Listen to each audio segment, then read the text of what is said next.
So hello everyone, so welcome once again to my YouTube channel M.sc. So আজি এই ভিডিওটোৰ মাধ্যমেৰে so এটা important information দিব বিচাৰিছো তোমালোকক। So যিসকল ক্যান্ডিডেটে বৰ্তমান 6 সেমিষ্টাৰ এক্সাম দি খতম কৰিছা, যিসকলে বৰ্তমান তোমালোকে M.sc এন্ট্ৰেন্স দিবৰ বাবে প্ৰিপেয়াৰ কৰি আছা, তেওঁলোকৰ বাবে এটা সুখবৰ। So গুৱাহাটী ইউনিভাৰ্চিটিয়ে এটা নোটিছ দিছে so পেপাৰত, আৰু সেই নোটিছটো জাৰি কৰিছে office of the secretary university classes GU Guwahati university. So admission notice bili di asa notice kon tumalage I hope tumalage dekha pai asa. So the Gauhati University at notice kon enake dise that Gauhati University postgraduate entrance test PGET 2023 for admission to the postgraduate programs under Gauhati University, and its affiliated colleges for the admission 2023-2024 session to the ASE2. So will be conducted at 9 different examination centers of northeast states of India as per schedule given below. That means the postgraduate entrance test hobo goi ase Gauhati University under for the session the session hoy 2023 and 24 babe.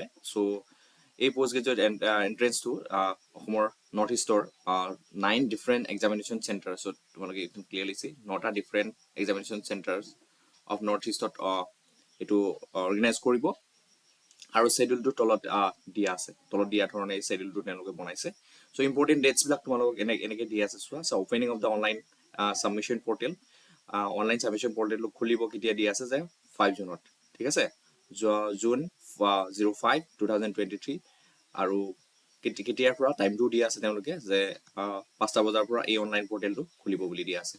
And last date for online submission of application form and payment of application fees dia ase last date June 23. That means online application submission or last date aru payment of fees for the entrance to yate ki dia ase to June 2023 dia ase. And date of entrance test eto offline mode hobo. To date of entrance test to ki dia ase July 15, 16 and 17. July 15, 16 and 17 2023 entrance examination bureau hobo, ঠিক আছে, for different subjects. So for information, so for more information এই তোমালোকে হেৰি যাব পাৰা। So এই যেটো link দিয়া আছে এই লিংকটো তোমালোকে যাব পাৰা।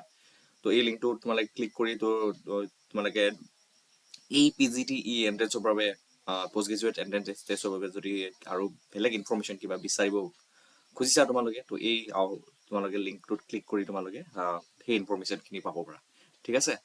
So মই এই চেনেলটোৰ তৰফৰ পৰা আৰু কেইটামান ইম্পৰ্টেন্ট কথা তোমালোকক জনাব বিচাৰিছো। So এটা ক্ৰেছ কোৰ্স কৰি থকা গৈছে। So এটা ক্ৰেছ কোৰ্স কৰি থকা গৈছে তো PGET এন্ট্ৰেন্সৰ বাবে 2023 বাবে। So তোমালোকে গম পাইছা নিশ্চয় মোৰ কমিউনিটি টেব তো ইউটিউব চেনেল M.sc মোৰ কমিউনিটি টেবত তোমালোকে সো সেই ক্ৰেছ কোৰ্সৰ যিখন বেনাৰ হৈছে বেনাৰখন অলৰেডি আপলোড কৰা হৈছে। অলৰেডি 10-12টা ক্লাसेস হৈ গৈছে। তো যিসকল ক্যান্ডিডেট এতিয়াও ইন্টাৰেস্টেড হয় তো এই ক্ৰেছ কোৰ্সটোৰ বাবে তোমালোকে কন্টাক্ট কৰিব পাৰা। সো মোৰ কন্টাক্ট নাম্বাৰটো মই দি দিছো। So 8638568671. So ইয়াত কন্টাক্ট কৰি তোমালোকে ক্ৰেছ কোৰ্সটো জয়েন কৰিব পাৰিবা। ক্ৰেছ কোৰ্সটোৰ ৰিলেটেড কিবা ইনফৰমেশন জানিব বিচাৰিলে তোমালোকে এই কন্টাক্ট নাম্বাৰটোত কন্টাক্ট কৰি তোমালোকে ক্ৰেছ কোৰ্সটো জয়েন কৰিব পাৰিবা। So that's all about for today. তোমালোকে সোনকালৰ ভিতৰত প্ৰিপেয়াৰ হৈ যোৱা এক্সামৰ বাবে, আৰু 5 জুনৰ পৰা তোমালোকে অনলাইন এপ্লিকেশন পোৰ্টেল ওপেন হ'ব বুলি বলে দিয়া আছে, গতিকে তোমালোকে 5 জুনৰ পৰা তোমালোকে অনলাইন ফৰ্ম ফিল আপ কৰিব পাৰা। So ইমানখিনি ইনফৰমেশন দিব বিচাৰিছিলো। তো অলৰেডি কমিউনিটি টেবত এটা পোষ্ট কৰা হৈছে। So এই পোষ্টটো কৰা হৈছে, আৰু যদি কিবা সুধিব লগা থাকে তো তোমালোকে এই কন্টাক্ট নাম্বাৰত কন্টাক্ট কৰি তোমালোকে সুধিব পাৰা। So thank you for today.